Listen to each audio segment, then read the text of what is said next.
Ya, chicos. Continuaremos. ¿Le han sacado la captura a la anterior reunión? Sí, doctora, la primera sí. Ya, gracias. No, no, doctora, ahorita le paso. Ok, no hay problema.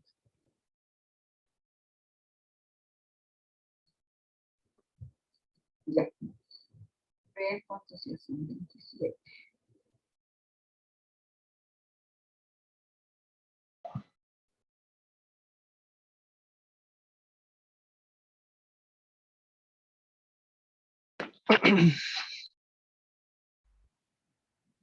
Ya. Bueno, como les decía entonces, en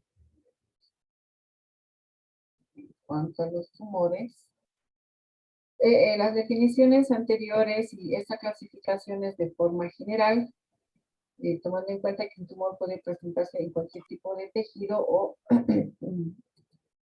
afectar a cualquier región del cuerpo. ¿Ya?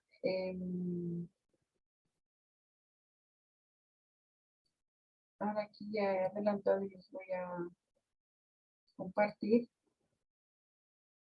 la pantalla. A ver. Ya. Vamos a continuar con, en este caso, cómo es el diagnóstico de los tumores. Si vamos a tomar en cuenta cualquier tipo de formación neoplásica, es así como se denomina, ya les decía, podemos diagnosticar a través de una radiografía, una ecografía, resonancia magnética, dependiendo el lugar donde se presente. Ahora, los tumores de los que debemos hablar nosotros van a ser los tumores óseos y los tumores de las partes blandas del sistema musculoesquelético.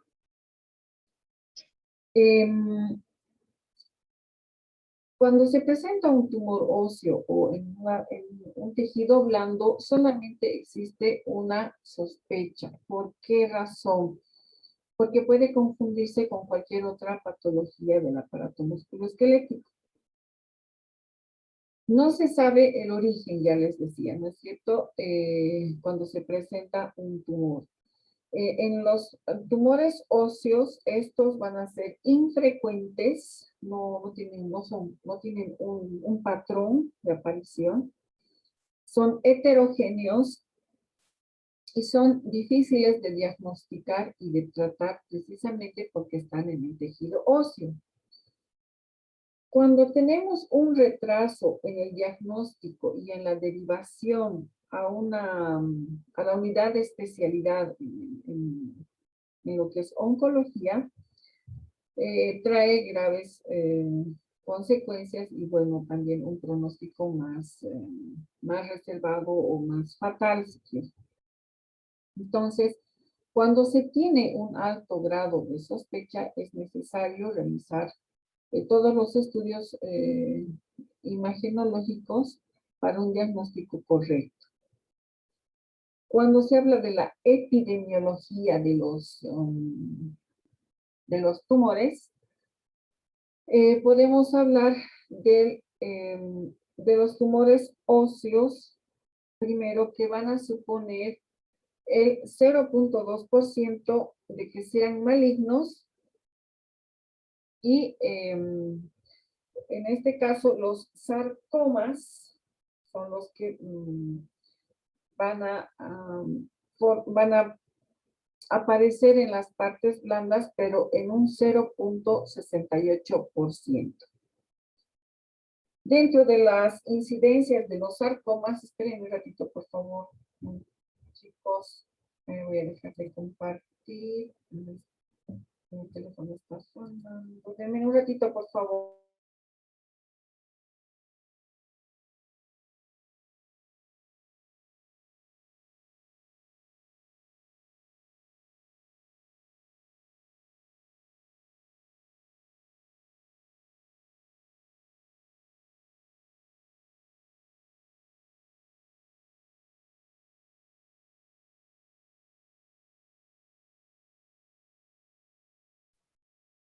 Ya, chicos, ahora sí.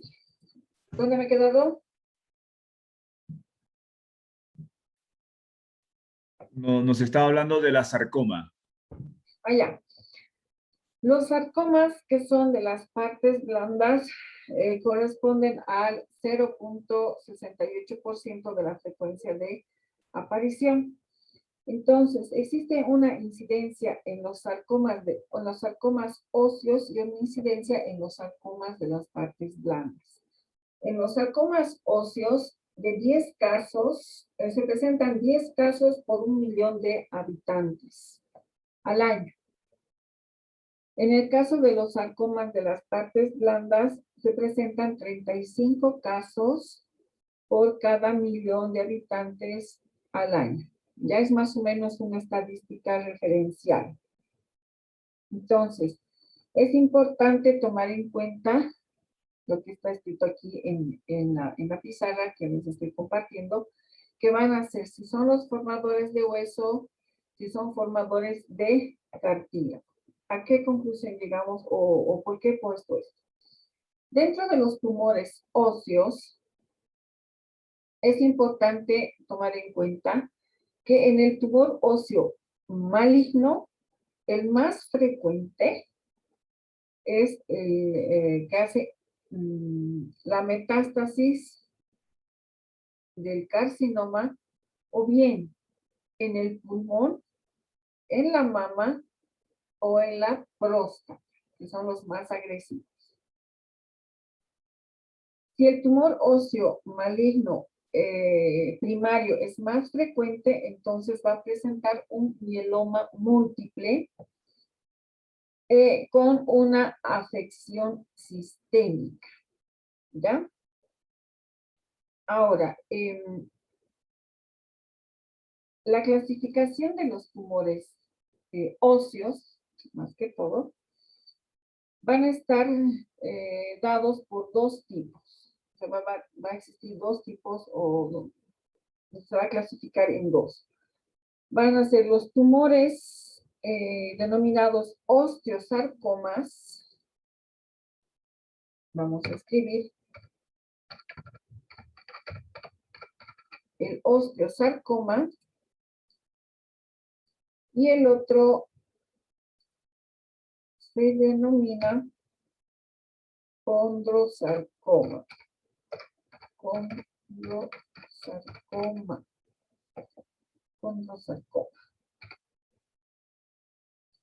Y vamos a hablar de un tercero que se denomina el sarcoma de Ewing, o que es similar a los linfomas, a los mielomas y a los neuroblastomas en la infancia. El osteosarcoma es de estirpe o de origen maligno. El condrosarcoma tiene un origen condral, también maligno. Y este sarcoma de Ewing, como les decía, que se presenta más en los niños como un linfoma o como un sarcoma. Entonces, solamente vamos a tomar en cuenta en este caso los que son los formadores de hueso, dentro de estos los benignos y los malignos. Dentro de los benignos vamos a hablar vamos a hacer referencia a, ahora sí, dentro de los benignos, ven que no quiero escribir. Ya. Al osteoma y al osteólogo. Estos son los benignos en el hueso. Y obviamente los malignos, que va a ser, como les he mencionado aquí arriba, el osteosarcoma, el condrosarcoma y el sarcoma de Ewing. Si hablamos del osteosarcoma, no existe una edad ni una causa específica, pero se toma una frecuencia relacional en cuanto a la edad en caso de presentarse de entre los 15 a 25 años para que aparezca. Este es un osteosarcoma primario. En cambio, el osteosarcoma secundario se presenta a partir de los 50 años, ¿ya? Y va a ser secundario a cualquier patología o enfermedad específica, y si tomamos como una referencia después de la enfermedad de Paget, previa a una displasia fibrosa, ¿ya? Ahora, todo esto que les he mencionado es en el caso de un tumor de lo que se denomina los formadores de hueso. Si tomamos en cuenta los formadores de cartílago,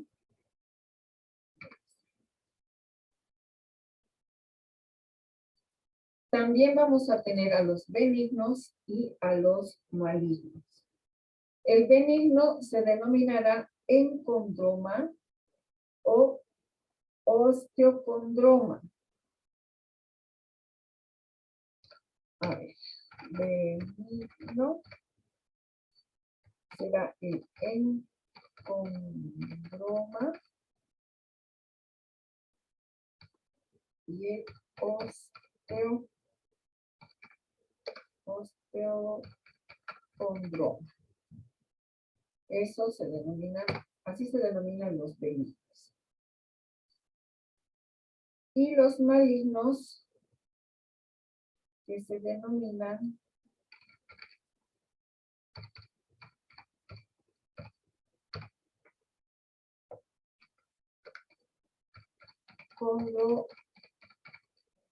condrosarcoma. Si hablamos de forma general en cuanto a los tumores óseos primarios que tienen origen en la médula, especialmente en los niños, es donde se le denomina el sarcoma de Ewing, donde hay una afección ósea y es de origen, es metastásico y tiene preferencia por el neuroblastoma del hueso. En el adulto se denomina el mieloma y el linfoma. De todos los tumores malignos de origen primario, cuando se ha descartado el mieloma múltiple, vamos a tener 3 tumores: el osteosarcoma, el condrosarcoma y el sarcoma de Ewing, estos 3, ¿ya? Y entre estos 3 van a suponer alrededor de un 75% de presentación, ¿ya? Eso es importante tomar en cuenta dentro de lo que es el diagnóstico y su clasificación, y la clasificación que se va a presentar con frecuencia. Dentro de los sarcomas de las partes blandas,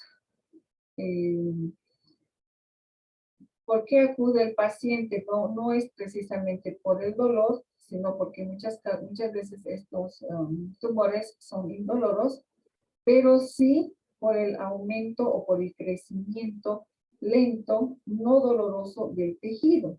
Entonces, ahí vemos que puede haber incluso una impotencia funcional, puede ocasionar una limitación funcional o una impotencia funcional. Entonces, hablamos del tumor benigno, de un sarcoma de los tejidos blandos, una etapa inflamatoria o que esté en un proceso inflamatorio, y también en el caso de que sea un proceso post-traumático. Entonces, para eso está el diagnóstico por imágenes. Entonces, ustedes dirán, nosotros estamos haciendo fisioterapia y ¿cómo vamos a saber? Pues es bien fácil. Dentro de la fisioterapia no necesariamente vamos a atender a un paciente con un tumor, pero sí por cualquier motivo el paciente no solamente va a acudir al servicio por dolor en cualquier lugar o que sea diagnosticado por algún dolor o molestia, pero que pueda presentar un abultamiento que nos llame la atención. Ojo, que cuando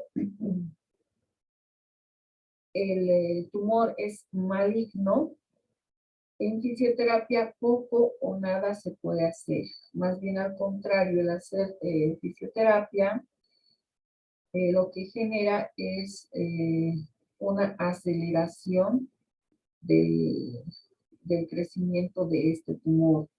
Entonces no se aplica ningún tipo de medio físico y mucho menos un masaje, por ejemplo. No podemos recurrir a hacer movilizaciones o ejercicios pero suaves sin ningún tipo de estímulo. Cualquier tipo de estímulo que se aplique en un paciente con cáncer, lo que desencadena es la aceleración de la multiplicación celular, por si acaso.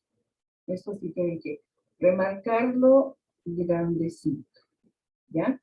Entonces, más que los ejercicios, no se hace ningún otro tipo de estímulo. Estoy repitiendo de nuevo con un paciente que tenga cáncer.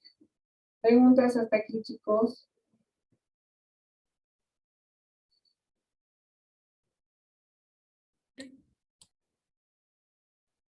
Lo que usted decía, doctora, de que, por ejemplo, si uno se pone a hacerle masajes, puede, porque el problema está también, esas células cancerígenas están en la sangre, ¿no? Y uno lo puede ayudar, como dice, a acelerar el tumor. Sí, no solamente porque están en la sangre, ¿no? Porque tenemos incluso, si hablamos de los tumores, del cáncer en realidad, que es el tumor maligno, pues existe el cáncer linfático, el cáncer en sangre, entonces es difícil. Entonces cuando sabemos que un paciente tiene, por ejemplo, un tumor o cáncer en los pulmones, lo único que se hace es ayudar a ventilar la capacidad que le queda en el pulmón y evitar cualquier esfuerzo, ¿no? Por ejemplo, a veces cuando se hace terapia respiratoria, ahora por ejemplo en el caso de COVID se hace terapia respiratoria y tratamos de liberar esos puntos de fibrosis que se produce, que ya el pulmón ya no va a funcionar, entonces se estimula. En el paciente con cáncer es difícil estimular porque lo único que vamos a producir es acelerar el proceso cancerígeno. Entonces solamente se trabaja en las capacidades de ventilación. Y cuando hablamos de los tumores a nivel de la piel o en hueso y demás, entonces es como les digo, poco o nada se hace porque lo único que podemos generar es una aceleración del proceso. ¿Ya? Ustedes saben que el cáncer es una de las patologías más celosas, si quieren, porque ustedes han debido escuchar también, ¿no? Cuando diagnostican a una persona con cáncer, Muchas veces lo llevan a cirugía. Y cuando dicen, no debía escuchar, dicen, ah, no me han abierto, no me han hecho nada y lo han cerrado. ¿Por qué creen ustedes que hacen eso?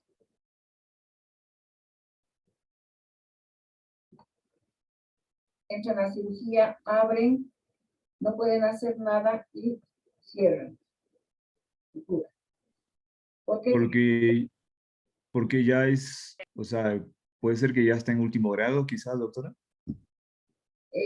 Sí, puede ser que esté en último grado o puede ser que el tumor esté tan ramificada la palabra. Enraizado. Exacto.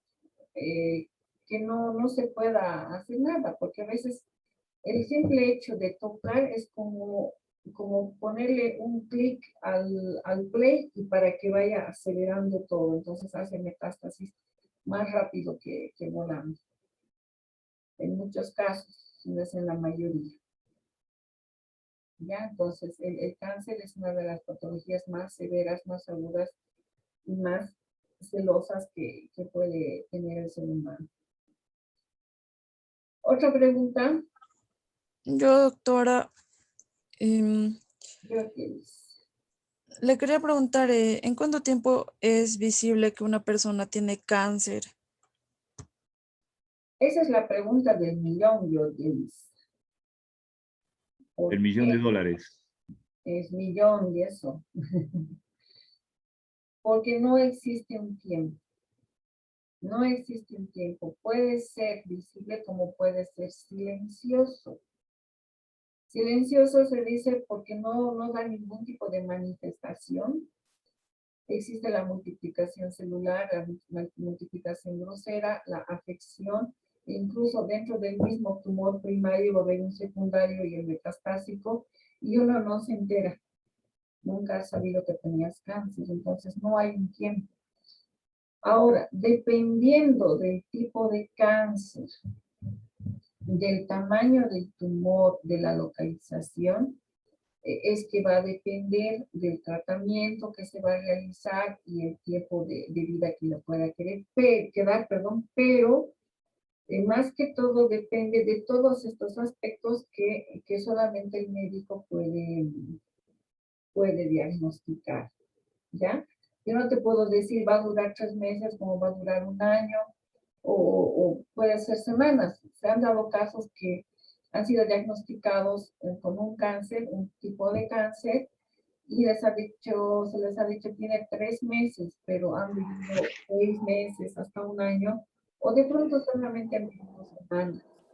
Ya no es no es un tiempo exacto que se pueda dar, yo ya hice. ¿Ya?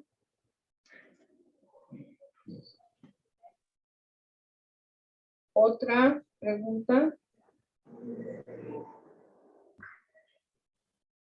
Doctora, ¿todos los tumores duelen?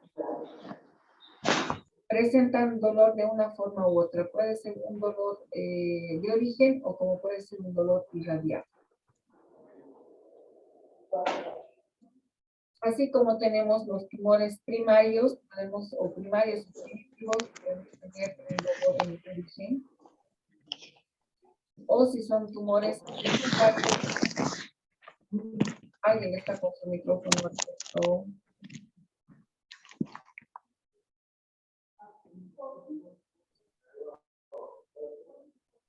Dicen, yo tengo una pregunta. Dime. Dicen, ¿el tumor te deja secuelas aparte de después de la operación?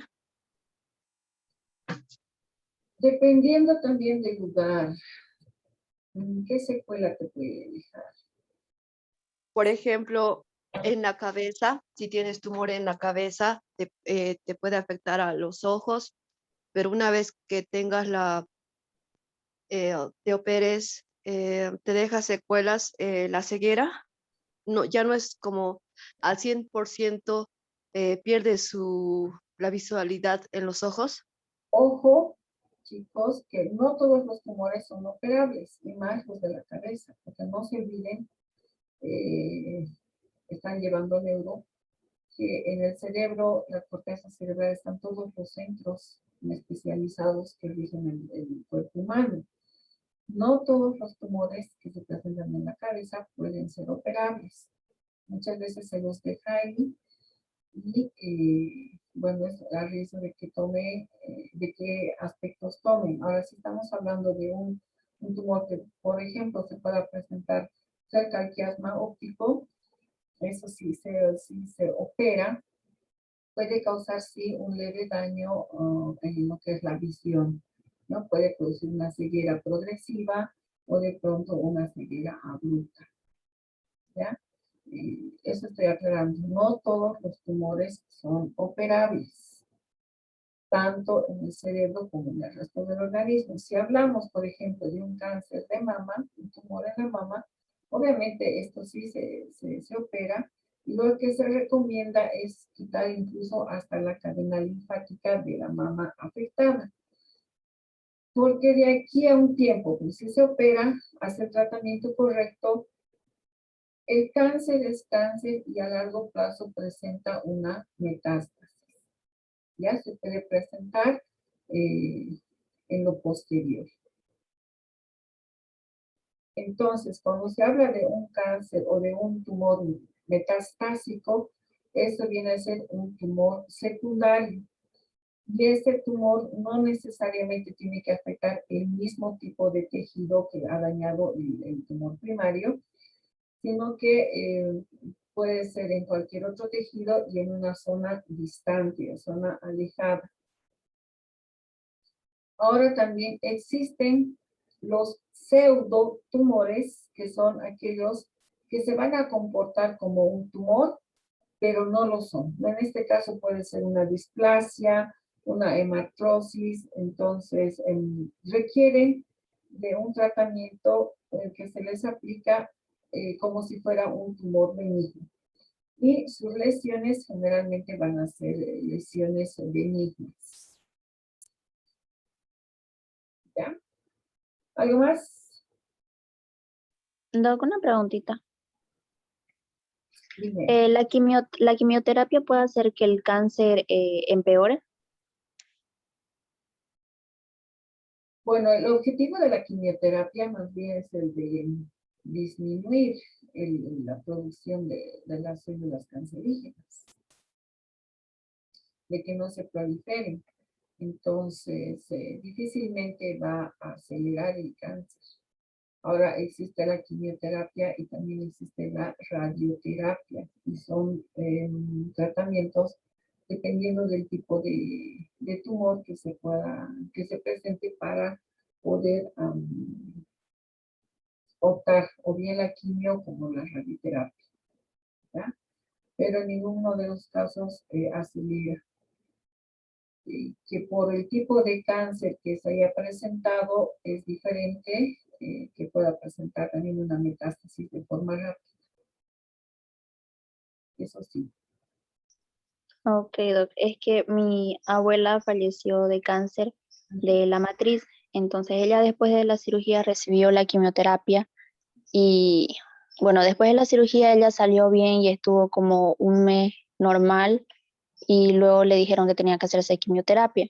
Y después de la quimioterapia, como de la cuarta sesión creo, ella empeoró. Entonces un médico que la vio luego del primer médico le dijo que era la quimioterapia la que la estaba haciendo que reaparezca el cáncer. No, la quimioterapia no puede reaparecer el cáncer. Catherine, supongo, ¿no? Puede ser que si ha sido operada, ¿ha sido operada tu abuelita? Sí, Puede ser de que en la cirugía haya quedado restos del tumor cancerígeno y eso es lo que ha proliferado. Eso es lo que ha proliferado. Tal vez la medicación que han empleado en la quimioterapia no era la correcta, no era la aconsejable. Entonces son muchos factores que hay que considerar. Como les decía hace instantes en la primera reunión, no todos los tumores se comportan de la misma forma. O sea, no es una regla general para todos. Va a depender del tipo de tumor, de la presentación, va a depender de la persona, de la característica que tiene su tejido, dónde se presenta, si es en hueso, en tejido blando, en un órgano, si es tolerante o no es tolerante a los fármacos. Por eso es que se emplea o bien la quimioterapia o la radioterapia o en distintos tiempos ambos procedimientos. Entonces, es difícil decir que sí, que no, pero que la quimioterapia pueda producir más cáncer, no, eso es difícil, porque lo que te ponen son medicamentos anticancerígenos. ¿Ya? Ok, gracias. Bueno, ya, ya se nos va a acabar el tiempo, chicos, entonces esta noche voy a dejar tarea, no se olviden, van a hacer la clasificación de los tumores óseos primarios, es un cuadro pequeñito, ¿ya? Clasificación de tumores óseos primarios. Vamos a dejar de compartir y les voy a escribir en el chat para que vayan adelantando.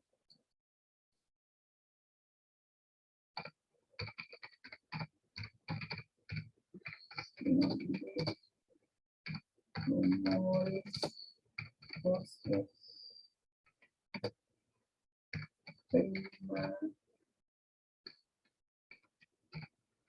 primarios. Esa es la tarea. Una tarea chiquitita, cortita.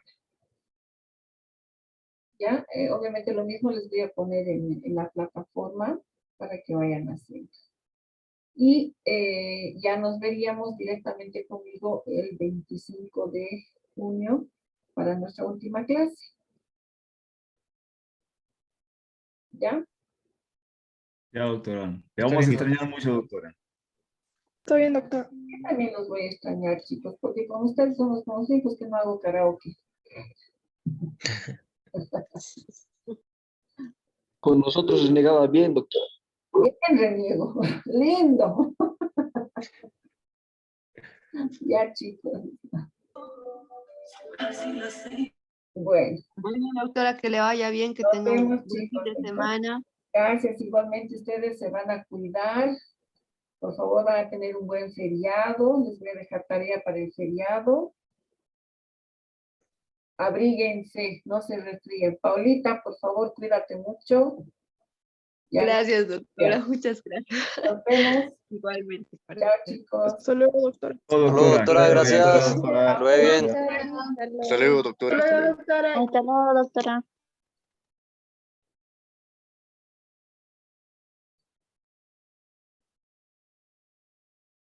Hasta luego, doctora. Chao, Eric. Hasta luego, doctora. Chao, Sam. Chao. Que tenga un lindo día, doctora, y todos los días que le venga. Gracias. Hasta luego, doctora. Chao.